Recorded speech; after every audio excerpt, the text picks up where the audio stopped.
We're now down to our final practical issue of stochastic gradient, which again is going to be an optional section. And the question is, how do we introduce regularization? What impact it has on the updates? And this is going to be pretty significant if you want to implement it yourself in a general way. Again, optional section because it's pretty detailed. So let's remind ourselves of the regularized likelihood. So we have some total quality metric that depend on our fit of our data, which is the log likelihood, and some measure of the complexity of the parameters, which in our case, here we're using W squared, the L2 norm of the parameters. And we wanted to compute the gradient of this regularized likelihood to make some progress and avoid overfitting.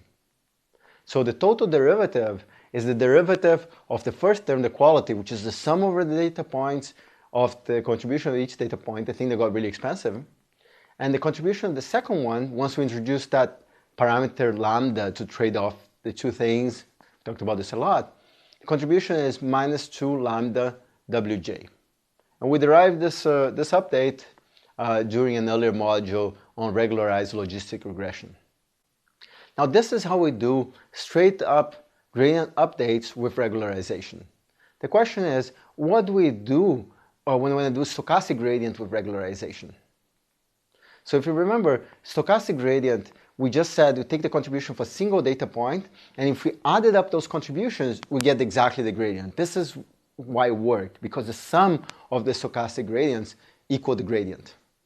And so to maintain that, we need to think about how to set up the regularization term such that the sum of the stochastic gradients also is equal to the gradient. And one way to think about this is that we take the regularization and divide it by n. So in practice, you want to do this. You want to say that the total derivative for stochastic gradient is the contribution data point minus 2 over n lambda wj. And so if you were to add this up, you get back to the full gradient. So with regularization now, the algorithm stays the same, but the contribution of the data point is its gradient minus 2 over n lambda wj. That's the contribution from the regularization part. If you're using mini batches, you'd add up that b times. So you'd have the sum of the contributions from each data point, and then you'd be 2b over n lambda wj.